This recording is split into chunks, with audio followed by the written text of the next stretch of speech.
नमस्कार, मैं रविश कुमार। राहुल गांधी और प्रियंका गांधी हाथरस नहीं जा सके। पहले उनके काफिले को रोका गया तो दोनों ने पैदल 168 किलोमीटर चलकर हाथरस जाने का फैसला किया। राहुल और प्रियंका पीड़िता के परिवार से मिलना चाहते थे।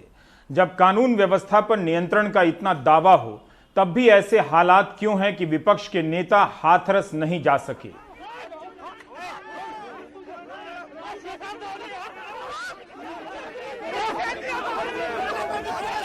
शुरू से ही लग रहा था कि 158 किलोमीटर का मार्च पूरा नहीं होगा। राहुल और प्रियंका के पैदल चलते ही विपक्ष कहां है के नाम पर विपक्ष को नहीं दिखाने वाला मीडिया दिखाने लगा। थोड़ी ही देर में पुलिस बीच बीच में रोकने लगी। मार्च पूरी तरह शांतिपूर्ण था और ऐसा भी नहीं था कि पूरा उत्तर प्रदेश सड़कों पर आ गया हो। पहले प्रियंका गांधी को हिरासत में लेकर चली गई पुलिस, फिर बाद में राहुल गांधी को भी। राहुल गांधी के साथ पुलिस की काफी कहासुनी हुई, लेकिन यहां जो हुआ वो शर्मनाक था। पुलिस ने धक्का दिया या राहुल ने संतुलन खो दिया, दूर से बताना मुश्किल है, मगर विपक्ष के नेता को इस तरह जमीन पर गिरते देखना असहज करता है। संतुलन राहुल ने नहीं खोया होगा, सरकार ने खो दिया। एक पदयात्रा रोकने की उसकी जिद यहां तक ले आई है। सत्ता का अहंकार बड़ा होता है, उसकी दलीलों को सही बताने वाले 100,000 होंगे, विपक्ष अकेला होता है, इसलिए जमीन पर गिरा दिया जाता है या गिर जाता है। जो भी सही हो, अभी तक इस मामले में विपक्ष नहीं था, इसलिए मीडिया का मैच नहीं हो पा रहा था। अब मैच शुरू होगा। राजस्थान में बलात्कार हुआ है तो क्यों नहीं गए राहुल? यूपी में बलात्कार हुआ तो क्यों नहीं गए प्रधानमंत्री? यह सवाल गायब कर दिया जाएगा कि एक विपक्ष के नेता को हाथरस क्यों नहीं जाने दिया गया। इस मार्च में राहुल गांधी और प्रियंका गांधी के अलावा अजय कुमार लल्लू, सुष्मिता देव, राजीव शुक्ला, रणदीप सुरजेवाला, जितेंद्र प्रसाद, पीएल पूनिया शामिल थे। राहुल और प्रियंका दिल्ली लौट आए, हाथरस नहीं जा सके। सर आपसे निवेदन है सर, अकेला जा रहा हूं, कोई नहीं आएगा। राहुल गांधी और प्रियंका गांधी को जो बुद्धा सर्किट है उसके गेस्ट हाउस में रखा गया है। फिलहाल पुलिस ने उनको वहां पर रखा है और जब राहुल गांधी अंडरटेकिंग एक दे देंगे कि वो अब हाथरस नहीं जाएंगे, तब उनको गौतम बुद्ध नगर की जो पुलिस है वो रिहा करेगी।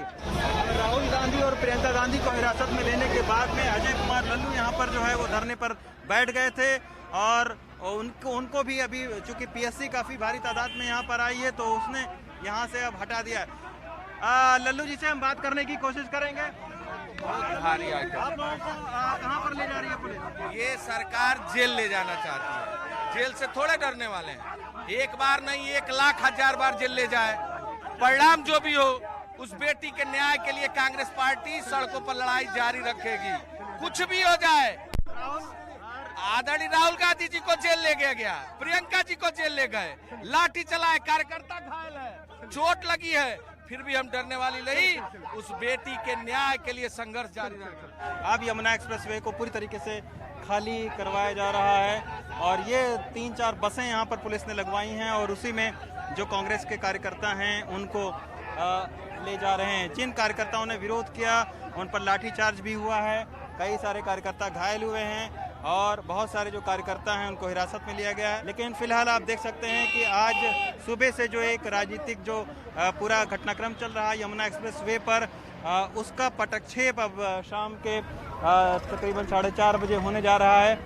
और तमाम बहसों और दलीलों के बीच क्या ये तस्वीर आसानी से गायब की जा सकती है? अमृता धवन हैं, दिल्ली महिला कांग्रेस की अध्यक्ष। ये तस्वीर बता रही है कि क्या हुआ। जब हम लाठी से नहीं उनके डरे तो उसके बाद उन्होंने कपड़े पकड़ के सबके खींचे, मेरे भी कपड़े उन लोगों ने हाथ लगाए और जिस तरीके से छीना झपटी करके हमको पीछे करने की कोशिश की। अरे अगर आपको हमें धक्का देना भी है तो हमारे शरीर से हमको पकड़ो ना। तो राहुल और प्रियंका हिरासत में ले लिए गए। ये पहली बार नहीं था जब राहुल और प्रियंका को यूपी जाने से रोका गया। 27 मई 2017 को राहुल गांधी को सहारनपुर जाने से रोका गया था। राहुल शब्बीरपुर गांव नहीं जा सके थे जहां दलितों के साथ हिंसा हुई थी। पिछले साल 24 दिसंबर 2019 को यूपी पुलिस ने प्रियंका और राहुल गांधी को मेरठ शहर में जाने से रोक दिया था। दोनों को पुलिस की गोली से मारे गए लोगों के परिजनों से नहीं मिलने दिया गया। 24 अगस्त 2019 को राहुल गांधी विपक्षी दलों के नेताओं के साथ जम्मू कश्मीर गए थे, तब उन्हें श्रीनगर से ही लौटा दिया गया एयरपोर्ट से। So if everything is normal, then why are we not allowed out? Rahul Gandhi, Sharad Yadav, Sitaram Yechury, Anand Sharma, Dinesh Trivedi, D Raja, Majeed Memon और मनोज झा समेत कई नेता श्रीनगर गए थे। धारा 370 हटाए जाने के बाद वहां के हालात का जायजा लेना चाहते थे। विपक्ष के भारतीय नेताओं को लौटा दिया गया और दूसरे देश के सांसदों का दौरा कराया गया था। आप भूल गए होंगे, लेकिन आप इंटरनेट सर्च करें कि जब विपक्ष के नेताओं को श्रीनगर एयरपोर्ट से लौटाया गया तो अखबारों ने इस खबर को कैसे किनारे लगा दिया और चैनलों ने कितनी जगह दी थी। सिर्फ ऊब का सवाल नहीं है कि विपक्ष सड़क पर नहीं है तो गर्मी नहीं है। सवाल है कि विपक्ष होना कितना मुश्किल होता जा रहा है। 2012 में क्या निर्भया का सवाल विपक्ष का इंतजार कर रहा था? उस समय यह पहले जनता का सवाल बना। लड़कियों ने अपना सवाल बना लिया, बाद में विपक्ष ने अपनी रोटियां सेकी थी। हाथरस के मामले में मूल सवाल यह नहीं कि विपक्ष कहां है, मूल सवाल यह है कि परिवार की सहमति के बिना, पिता के बिना बेटी के शव को कैसे जला दिया गया। कई लोग कह रहे हैं कि हिंदू परंपरा के अनुसार सूर्यास्त के बाद अंतिम संस्कार नहीं होता है और जब परिवार के लोग शामिल नहीं हुए तो यह संस्कार नहीं कहा जाएगा, जलाना कहा जाना चाहिए। क्या इस सवाल को अब सीधे पूछने की हिम्मत नहीं रही? इसलिए पत्रकारों और संपादकों को अब विपक्ष चाहिए। रात अंधेरे एक लड़की का शव इस तरह जला दिया गया, इस सवाल का जवाब सारे जवाबों से अलग आना चाहिए। यह जवाब काफी नहीं कि कानून व्यवस्था के नाम पर जलाया गया। प्रशासन ने जो सफाई दी उसकी कई बातें झूठी साबित हुई। वह जिद की तरह कहे जा रहा है कि पिता की रजामंदी थी। क्या पिता ने यह कहा कि मेरे बिना मेरी बेटी का शव जला दो? क्या यह लड़की अपराधी थी? उसके शव को तब भी जलाया गया जब परिवार के लोगों ने खुद को बंद कर लिया कि पुलिस उन्हें जबरदस्ती वहां ना ले जाए और कहा कि सुबह ही अंतिम संस्कार करेंगे। तब भी जब मां एम्बुलेंस के आगे गिरकर सर पटक कर रोती रही, वो अपनी बेटी का चेहरा नहीं देख सकी।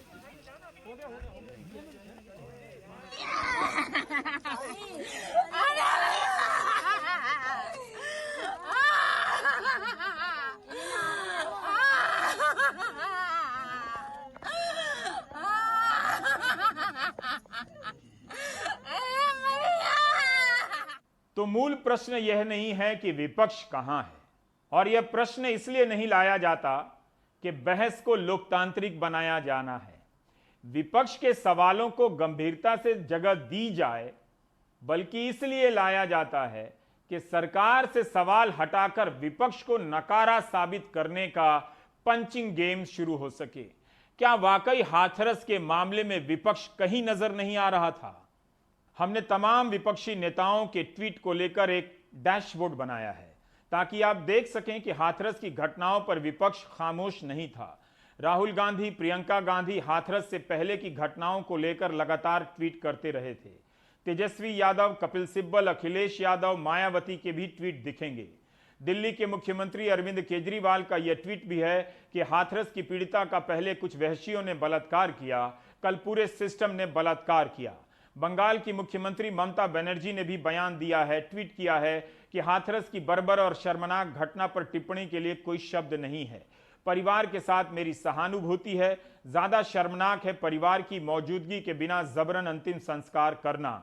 यही नहीं, कल इस मसले पर कांग्रेस की सुष्मिता देव, सुप्रिया श्रीनेत ने प्रेस कॉन्फ्रेंस की। उदित राज भी शामिल थे। 30 सितंबर की बात है।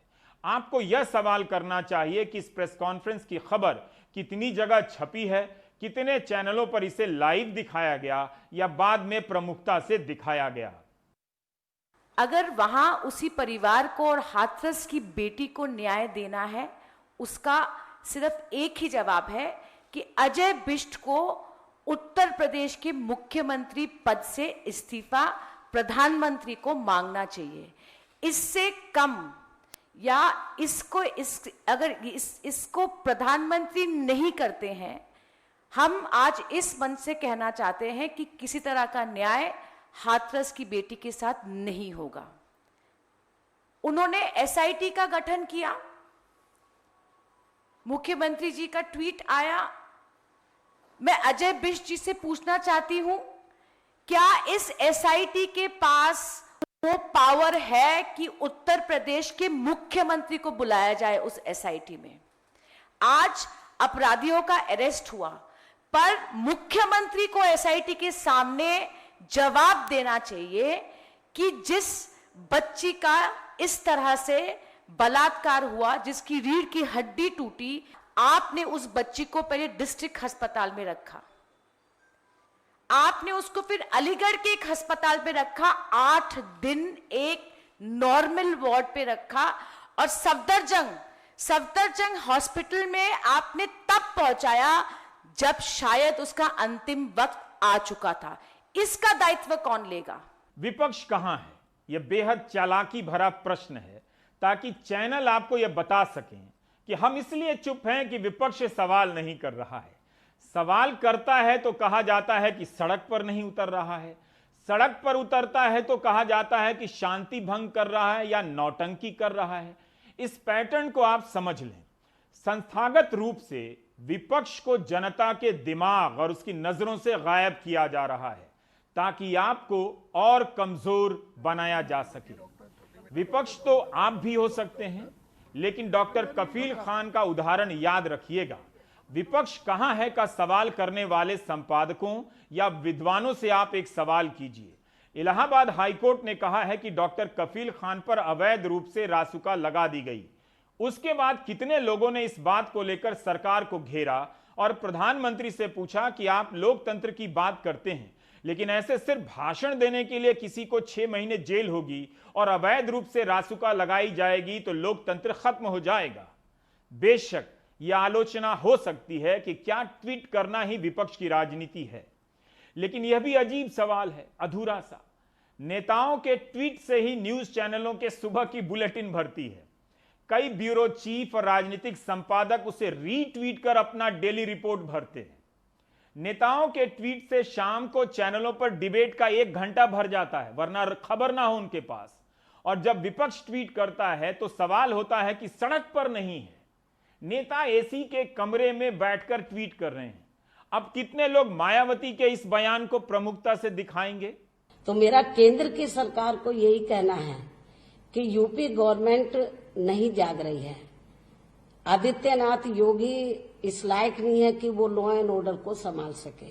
और मेरा केंद्र की सरकार को यही कहना है कि बेहतर होगा तो आदित्यनाथ योगी को तो जहां उनकी असली जगह है गोरखपुर में मठ में वहां बैठा दें, और यदि उनको गोरखपुर का मठ भी अच्छा नहीं लग रहा है तो अयोध्या में राम मंदिर का निर्माण हो रहा है तो बीजेपी ये काम उनको सौंप दे तो ज्यादा बेहतर होगा। कम से कम जो आए दिन हमारी बहन बेटियों की इज्जत आबरू लूट रही है वो तो रुक जाए। विपक्ष कहां है सवाल करने वाले? चाहे तो प्रधानमंत्री का पुराना ही बयान चला दें जो 2017 के यूपी चुनाव के समय उन्होंने कहा था। आखिर बदला भी क्या है? क्या कारण है कि उत्तर प्रदेश की मां बेटी सलामत नहीं है, शाम को अकेली घर के बाहर निकल नहीं पाती है? क्या कारण है? 8वीं 9वीं की बच्चियां इस बात के लिए परेशान है, स्कूल जाती हैं, सरफरे लड़के रास्ते में ऐसी भद्दी टोका टोकी करते हैं, बच्चियां स्कूल जाने से डरती हैं। ये हालत उत्तर प्रदेश के सामान्य जीवन में आपने पैदा की है और दुर्भाग्य यह है कि सामाजिक बुराई से ज्यादा इस बुराई को आपकी पार्टी के नेताओं ने आश्रय दे के रखा है, गुंडाओं को पाल करके रखा है और उसी का कारण है कि उत्तर प्रदेश का ये हाल करके रखा है। ये बयान हम चला सकते थे मगर चलाने में घबराहट होती है बहुतों को। 2014 से भारत में विपक्ष विरोधी पत्रकारिता का उदय हुआ। इस प्रक्रिया में दो तरह का गोदी मीडिया सामने आया। एक प्रत्यक्ष यानी मुखर गोदी मीडिया जिसने खुलेआम राजनीतिक विपक्ष को गायब कर दिया, उसकी हत्या की और जनता के बीच से सवाल करने वालों को अर्बन नक्सल और गैंग बताया। दूसरा अघोषित गोदी मीडिया जिसने बेहद चालाकी से जनता के विपक्ष और राजनीतिक विपक्ष दोनों को किनारे लगा दिया। विपक्ष सिर्फ कांग्रेस और सपा नहीं है, वो किसान भी है जो सड़क पर है, नौकरियों के लिए आंदोलन करने वाले छात्र भी हैं। क्या इनके वक्त में घोषित और अघोषित गोदी मीडिया ने ढंग से जगह दी? उनके आंदोलन को या तो नजरअंदाज किया गया या कवरेज के नाम पर जल्दी से निपटा दिया गया। ऐसा नहीं था कि 30 सितंबर को विपक्ष खामोश था। उत्तर प्रदेश के स्थानीय चैनलों पर कई जिलों से समाजवादी पार्टी और कांग्रेस के कार्यकर्ताओं के प्रदर्शन की खबरें आ रही थीं। दिल्ली का मीडिया जानबूझकर नहीं देखता है ताकि दिखाने से दरबार में दिक्कत ना हो जाए। मेरी बात याद रखिएगा। 30 सितंबर को यूपी में कांग्रेस ने आजमगढ़, भदोही, हाथरस, चंदौली, चित्रकूट, प्रतापगढ़, लखनऊ, रायबरेली, अमेठी, सादाबाद सहित कई जगहों पर प्रदर्शन किया। उसके कई नेताओं और कार्यकर्ताओं ने लाठियां खाईं, पुलिस का सामना किया, हिरासत में लिए गए। यूपी कांग्रेस के अध्यक्ष हैं अजय कुमार लल्लू। दिल्ली में दिहाड़ी मजदूरी करते थे। इनके बारे में कई बार सुनने को मिला है कि किसी घटना के बाद कहीं जाने को तैयार हुए तो उन्हें पहले ही रोक दिया गया, धाराएं लगा दी गईं, जेल भेज दिए गए। आप लल्लू को लेकर कितनी चर्चाएं देखते हैं? आखिर जिस यूपी में कांग्रेस के पास एक कमरे को भरने लायक विधायक नहीं है, उस यूपी में लल्लू को जेल में भर दिया जाता है। और आज भी राहुल गांधी और प्रियंका गांधी की गिरफ्तारी के बाद उत्तर प्रदेश में कई जगहों पर कांग्रेस ने प्रदर्शन किए। लखनऊ में ही कांग्रेसी एकत्रित हो गए और 50 से अधिक कार्यकर्ताओं की गिरफ्तारी हुई है। प्रियंका गांधी ने तो 30 सितंबर को ही योगी आदित्यनाथ से इस्तीफे की मांग की थी। सोनिया गांधी का भी बयान आया था। फिर भी आर्टिकल लिखा जाता है कि विपक्ष कहां है, दिखता नहीं है। इतना बड़ा हादसा हुआ और 15 दिन बाद इनका बयान आया है और बयान में क्या कहते हैं कि प्रधानमंत्री जी का फोन आया और मैंने एसआईटी को बनाया है। क्या आपको प्रधानमंत्री जी के फोन के इंतजार था? उसके परिवार के साथ कैसा व्यवहार किया कि अपनी बेटी की लाश आखिरी बार अपने घर नहीं ले जा पाए, उसकी चिता उसके पिता जला नहीं पाए, उनको एक कमरे में बंद किया। इस तरह का व्यवहार अमानवीयता का सबसे बड़ा उदाहरण है। आपकी सरकार कितनी अमानवीय है। क्या आपके प्रदेश में महिलाओं की सुरक्षा की कोई चिंता नहीं है? आप जिम्मेदारी नहीं लेंगे? किस तरह के मुख्यमंत्री हैं? मैं आपसे पूछना चाहती हूँ, किस तरह के मुख्यमंत्री हैं आप? हाथरस की निर्भया की मृत्यु नहीं हुई है, उसे मारा गया है एक निष्ठुर सरकार द्वारा, उसके प्रशासन द्वारा, उत्तर प्रदेश सरकार की उपेक्षा द्वारा। ये कैसा न्याय है? ये कैसी सरकार है? आपको लगता है आप कुछ भी कर लेंगे और देश देखता रहेगा? बिल्कुल नहीं, देश बोलेगा आपके अन्याय के खिलाफ। विपक्ष दिखता नहीं है या दिखाया नहीं जाता है या आप देखना नहीं चाहते। 2012 में निर्भया आंदोलन के वक्त दिल्ली की जनता ने जंतर मंतर की जगह इंडिया गेट और रायसीना हिल्स को एक नया मैदान बना लिया था। पुलिस के बीच भी जनता मौजूद थी और जनता के बीच पुलिस भी। वो जनता भी तो नहीं है अब, वो कहां गई?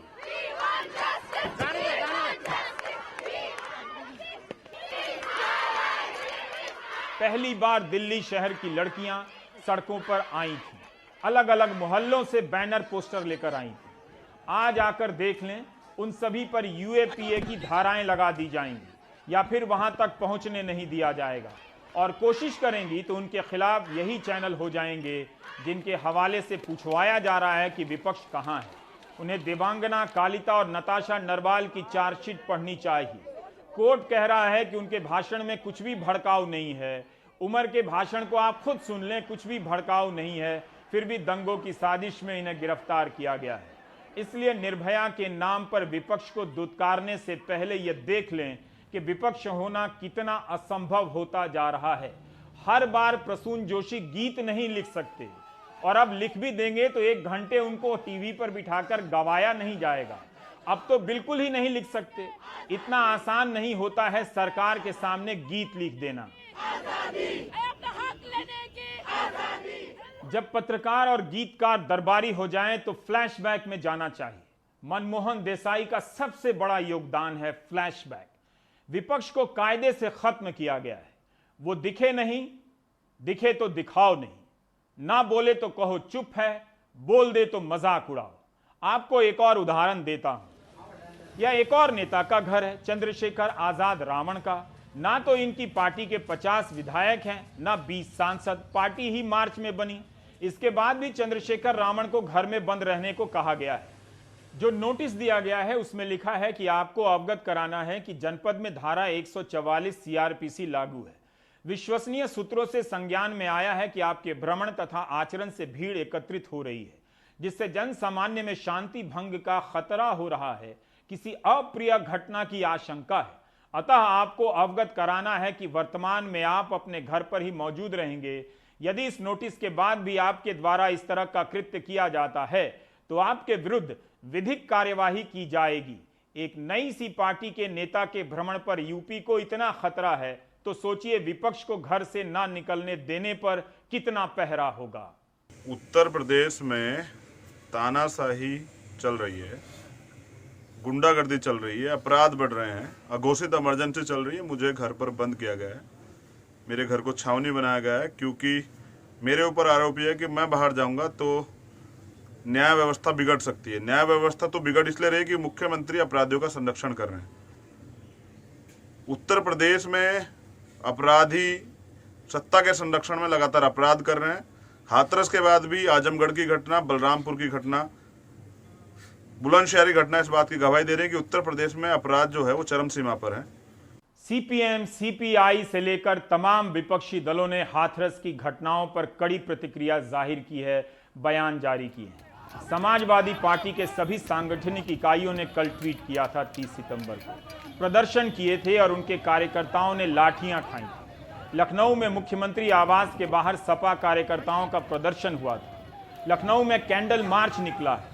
दरअसल जिस वक्त मीडिया को यह दिखाना था कि हाथरस की पीड़िता के इंसाफ के लिए विपक्ष प्रदर्शन कर रहा था, तब सरकार की पुलिस लाठियां बरसा रही थी। तब ट्विटर पर खाली टाइम पास करने वाले संपादक और आर्टिकल लिखने वाले लोग इस सवाल का उत्पादन और वितरण कर रहे थे कि विपक्ष कहां है। 29 सितंबर की प्रेस रिलीज के अनुसार सपा नेताओं को हाथरस के पीड़ित परिवार से नहीं मिलने दिया गया। आम आदमी पार्टी के नेता और दिल्ली के मुख्यमंत्री अरविंद केजरीवाल ने तो साफ साफ कहा कि इस तरह से शव को जला देना पीड़िता के साथ सिस्टम का बलात्कार है। फिर भी मीडिया विपक्ष ढूंढ रहा है। जो हमारी जिम्मेदारी है उसको हम पूरा कर रहे हैं, लेकिन जो इस देश के चौथे स्तंभ की जिम्मेदारी है, खास तौर से उन मीडिया वालों की जिम्मेदारी जो अपने आप को राष्ट्रीय चैनल कहते हैं और जो अपने आप को नंबर 1, 2, 3, 4 का चैनल गिनवाते हैं, उन्होंने क्या किया है पिछले 2-3 महीनों में? उनको भी सोचना चाहिए कि उन्होंने किस मुद्दे को मुद्दा बनाया जो गैर मुद्दे थे, जो आम आदमी की जिंदगी से जुड़े हुए मुद्दे नहीं थे, जो सेलिब्रिटी स्टेटस के नाते हो सकता है उस पर टीआरपी मिलती हो आपको, लेकिन इंसान की जिंदगी से जुड़े हुए मुद्दे नहीं थे। राजनीतिक दल ही नहीं, अन्य संगठन भी, सामान्य लोग भी इस घटना को लेकर सामान्य प्रतिक्रियाएं जता रहे हैं।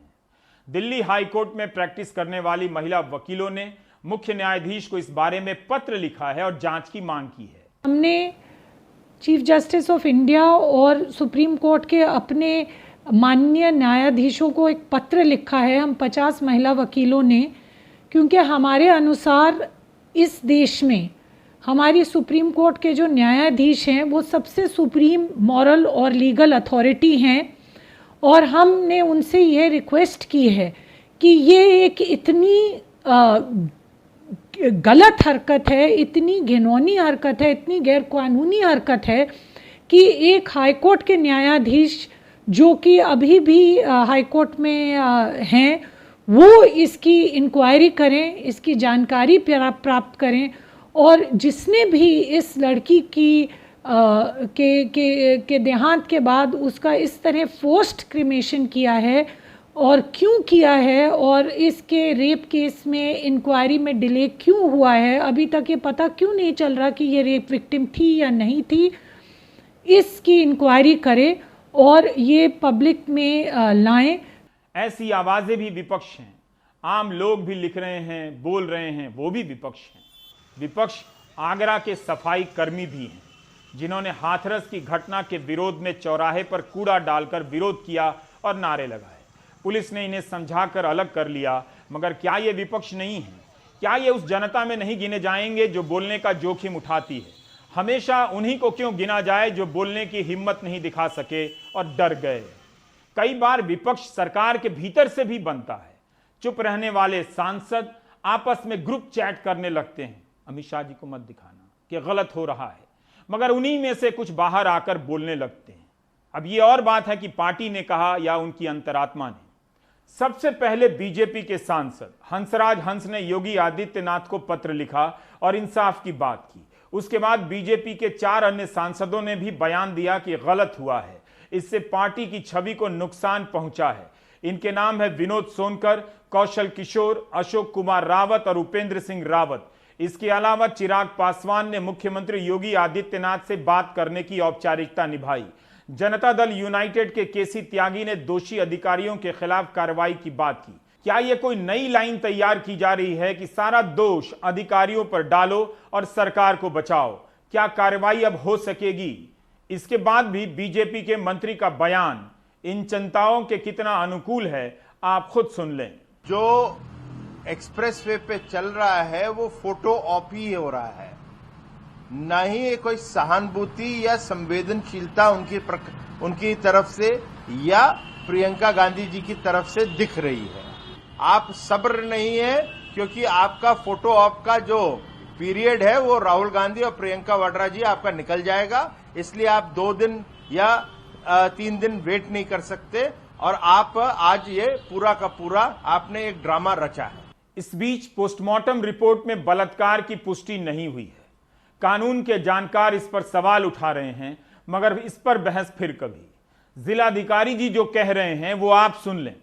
ऐसी हालत में विपक्ष सड़क पर पैदल नहीं चल सकता है और प्रेस आप तक जानकारी नहीं ला सकेगा, क्योंकि आप नहीं जानते कि डीएम साहब बदल गए तो क्या होगा। आईएएस की सेवा में समाज बदलने आए होंगे, इंटरव्यू में यही कहा होगा रिजल्ट आने पर। खुद बदलने का यह संवैधानिक संदेश आप जनता तक भी पहुंचे। आप अपनी विश्वसनीयता खत्म मत करिए। ये मीडिया वाले मैं आपको बता दूं, आज अभी आधे चले गए, कल सुबह तक आधे और निकल जाएंगे, 2-4 बजेंगे कल रात को, और हम ही आपके साथ खड़े हैं। ठीक है? अब आपकी इच्छा, आपको बार बार बयान बदलना नहीं बदलना है, अभी हम भी बदल जाए कि नहीं। विपक्ष होना ही अपने आप में सब नहीं होता है, सब कुछ नैतिक नहीं होता कि आप विपक्ष में हैं, लेकिन उसकी अपनी कमजोरियां से कहीं ज्यादा घातक होता है सरकार को बचाने के लिए विपक्ष को गायब कर देना। वैसे भी सबके पास 1 रुपया होता नहीं है कि अदालत पर टिप्पणी कर दें और मानहानि का मुकदमा झेल लें। आपने टेलीग्राफ अखबार का फ्रंट पेज तो देखा ही होगा। बाकी ब्रेक लेते हैं।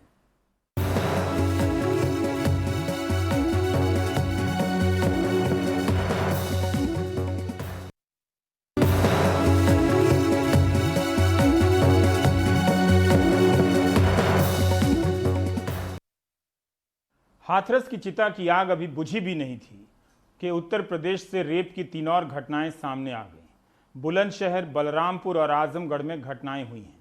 आजमगढ़ और बुलंदशहर में नाबालिगों के साथ बलात्कार हुआ है और आरोपियों को गिरफ्तार भी कर लिया गया है। बलरामपुर में दलित छात्रा के साथ गैंगरेप हुआ और उसकी मौत हो गई। छात्रा कॉलेज में एडमिशन के लिए जा रही थी जब उसका अपहरण किया गया और शाम को बेहोशी की हालत में घर पहुंची। परिवार उसे अस्पताल लेकर गए मगर जान नहीं बच सकी। 2 आरोपी इस मामले भी गिरफ्तार हैं। हाथरस के ही सादाबाद में 4 साल की नाबालिग के साथ बलात्कार की एक घटना सामने आई है। परिवार वालों का कहना है कि पुलिस के पास जब मदद के लिए गए तो पुलिस ने उन्हें भगा दिया। वो किस हाल में है, अदनान की ये रिपोर्ट देखिए। उत्तर प्रदेश की राजधानी लखनऊ से करीब 200 किलोमीटर दूर पूर्वी उत्तर प्रदेश के बलरामपुर में पिछड़ी जाति की 22 साल की एक युवती से पहले सामूहिक बलात्कार और फिर मारपीट। पीड़ित युवती ने अस्पताल ले जाते वक्त रास्ते में ही दम तोड़ दिया। परिवार का आरोप है कि मंगलवार को पीड़ित युवती सुबह डिग्री कॉलेज में दाखिला लेने घर से निकली थी, लेकिन रास्ते में ही कुछ लोगों ने उसे अगवा कर लिया। उसे नशीला इंजेक्शन देकर बेहोश किया गया और फिर उसे बलात्कार का शिकार बनाया। उसे काफी मारा पीटा भी गया। शाम तक उसके साथ ये हैवानियत होती रही और फिर शाम 7 बजे पीड़िता को एक ई रिक्शे से घर भेज दिया। बच्ची के न बोलने भर का ताकत था, न उठने भर का ताकत था। मुँह से आवाज ही कुछ भी नहीं निकले कि मम्मी क्या हुआ क्या नहीं, बहुत पूछे कुछ भी नहीं बोली। फिर 10 मिनट के बाद उसके पेट में जलन होने लगा। फिर कही है मम्मी हम मर जाएंगे, हमारे पेट में बहुत जलन होती है। फिर ले गए हॉस्पिटल। परिवार वाले पीड़िता को लेकर अस्पताल भागे, लेकिन उसने रास्ते में ही दम तोड़ दिया। पुलिस का कहना है कि परिवार ने जिन 2 आरोपियों के खिलाफ केस लिखवाया है उन्हें गैंगरेप और हत्याओं की धाराओं में गिरफ्तार कर जेल भेज दिया गया है, लेकिन पुलिस ने पैर और कमर टूटने की खबरों का खंडन किया। पुलिस ने कहा कि ये बात पोस्टमार्टम रिपोर्ट में साबित नहीं हुई। कुछ मीडिया चैनल्स में ऐसी खबर चल रही थी कि जिसमें बताया जा रहा था कि जो पीड़िता है उसके हाथ पैर और कमर तोड़ दिए गए थे, तो ऐसा पोस्टमार्टम में कोई भी पुष्टि नहीं हुई है। उधर लखनऊ से 220 किलोमीटर दूर आजमगढ़ में 8 साल की एक नन्ही बच्ची के साथ बलात्कार की घटना सामने आई। यही नहीं, बच्ची को मारा पीटा भी गया। पुलिस ने मामले में आरोपी एक शख्स को गिरफ्तार कर लिया है जो पीड़िता का ही पड़ोसी था। उधर पीड़ित बच्ची का इलाज बनारस के एक अस्पताल में चल रहा है। हैवानियत की ऐसी एक घटना पश्चिमी यूपी के बुलंदशहर में भी सामने आई। यहाँ पीड़ित परिवार का आरोप है कि एक बदमाश ने उनकी नाबालिग बच्ची को अगवा कर उसके साथ रेप किया। बच्ची बेहोश हो गई। पिता जब तक बच्ची तक पहुंचे तब तक आरोपी फरार हो चुका था। पुलिस ने पिता की शिकायत पर रेप का केस दर्ज कर मामले की जांच शुरू कर दी है। रेप करने के संबंध में एक तहरीर दी गई जिसमें उनके द्वारा बताया गया कि उनका पड़ोसी लड़का रिजवान है जो लगभग 20 साल का है, उसके द्वारा रात में उनकी बेटी के साथ रेप किया गया। इस सूचना पर तत्काल क्षेत्राधिकारी सिकंदराबाद नम्रता श्रीवास्तव और इंस्पेक्टर ककोर मौके पर गए, छानबीन की। जो पीड़िता है उसका मेडिकल परीक्षण कराया जा रहा है, अभियोग दर्ज कर लिया गया है, अभियुक्त की गिरफ्तारी के प्रयास किए जा रहे हैं और शीघ्र ही उसकी गिरफ्तारी सुनिश्चित कर ली जाएगी। इस बीच एक लड़की के गैंगरेप और हत्या से उबल रहे हाथरस की ही एक और बच्ची के साथ अलीगढ़ में उसके ही परिवार के एक लड़के द्वारा रेप का केस सामने आया है। हाथरस की रहने वाली इस बच्ची की मां का निधन हो चुका था। उसके बाद पीड़ित 4 साल की बच्ची और उसकी 9 साल की बहन को उसकी मौसी अपने साथ अलीगढ़ ले आई। पिता ने बेटियों की देखभाल के लिए उन्हें मौसी को सौंपा था, लेकिन पिता को जब किसी ने बताया कि बेटियों के साथ मौसी के घर बहुत खराब सलूक हो रहा है तो वो उन्हें लेने आ गया। तब उसे पता चला कि उसकी 4 साल की बच्ची को उसकी मौसी के ही नाबालिग बेटे ने अपनी हवस का शिकार बनाया। पिता ने इगलास थाने में केस दर्ज कराया। इस बीच पीड़ित बच्ची को अलीगढ़ के एक अस्पताल में भर्ती कराया गया है। आरोपी को गिरफ्तार कर लिया गया है, लेकिन उसकी मां फरार है। पुलिस में रिपोर्ट की है, अब मुझे उस दिन से मालूम नहीं है क्या हो रहा है। एक काम वाले तो कहते हैं, वहाँ से फोन आते हैं कि कोई कुछ नहीं हो रहा है, एक लड़का जेल भेज दिया है कस से और कुछ नहीं हो रहा है, वो बस और कोई नहीं ढूंढ रही नहीं, कोई कुछ नहीं हो रहा। यूपी में रेप और हत्या की ये घटनाएं जैसे थमने में नहीं आ रही। भदोई जिले में 14 साल की एक दलित लड़की की सिर कुचलकर हत्या कर दी गई। उसका शव बाजरे के खेत से बरामद हुआ। पुलिस को शक है कि रेप के बाद हत्या की गई है। मामले की पोस्टमार्टम रिपोर्ट आनी बाकी है। तो डॉक्टर देखे कहे तो मर गई है, पोस्टमार्टम के लिए ले जाओ। तो हम कहे पहले बड़े भैया से हम अपने पूछ ले, तब फिर बताए, तो हम लेके चले आए घर पे। और जब आए देखे हम तो वहाँ जिस जगह मारी थी उस जगह गए देखे तो हम 4-5 पत्थर पड़े थे आधे, और वो तो मर गई। क्या लगता है आपको? हमें तो लगता है वो खेत के लिए शौच के लिए गई थी, किसी ने अपना दुष्कर्म के हिसाब से उसे मारा है। भाई अब दुश्मनी का भी बदला हो सकता है। लगभग 3 बजे कंट्रोल रूम को सूचना गई थी कि एक लड़की शौच के लिए गई थी बाजरे के खेत में और उसकी जो है हत्या कर दी गई है। तो उनके जो चाचा हैं उनसे पूछताछ हुई, उन्होंने बताया कि सर वो यहाँ पर आई थी, जब करीब वो आधा घंटे पौन घंटे नहीं लौटी तो इन्होंने खोज खबर ली उसकी। जब उन्होंने खोजा तो देखा कि वो उसको किसी ने सर कूच दिया था उसका ईंटों से और डेड बॉडी मिली थी। इसके बाद वो उसे डॉक्टर एन सिंह हैं मिर्जापुर तिराहे पर वहाँ ले गए थे। उन्होंने बता दिया था कि बच्ची की मृत्यु हो गई है, तो उसके बाद वो डेड बॉडी यहाँ ले आए हैं। अब हम बच्ची की उम्र कितना है, क्या लगता है सर हत्या करने का कारण क्या हो सकता है इसमें? देखिए बच्ची की उम्र 14 साल करीब है जो बताई गई है मुझे, और इसमें रेप हो सकता है क्योंकि और बच्ची के मारने का कोई रीज़न नहीं हो सकता है, कोई उसकी दुश्मनी नहीं हो सकती है, लेकिन इसकी जो अंतिम पुष्टि है वो पोस्टमार्टम कराने के बाद ही हो पाएगी। उत्तर प्रदेश की कानून व्यवस्था पर लगातार सवाल खड़े हो रहे हैं। महिलाओं और नाबालिग बच्चियों के साथ यौन शोषण, रेप और हत्या की ये तमाम घटनाएं बता रही हैं कि समाज में कानून का डर जैसे खत्म हो रहा है। इसके लिए राज्य सरकार तो काफ़ी हद तक जिम्मेदार मानी ही जाएगी, लेकिन हमारा समाज भी कम जिम्मेदार नहीं है, जो लड़की को हमेशा कमतर मानता है, कमज़ोर मानता आया है और बेजुबान मानता आया है। ऐसी घटनाएं ना हो, इसके लिए सरकार के साथ साथ समाज को भी अपनी जिम्मेदारी समझनी होगी और अपनी लड़कियों को ही नहीं अपने लड़कों को भी समझाना और सुधारना होगा। ऐसा नहीं हुआ तो हम बहुत जल्द एक मरते समाज का हिस्सा भर रह जाएंगे। ब्यूरो रिपोर्ट के साथ मैं मुकेश सिंह सेंगर, NDTV इंडिया।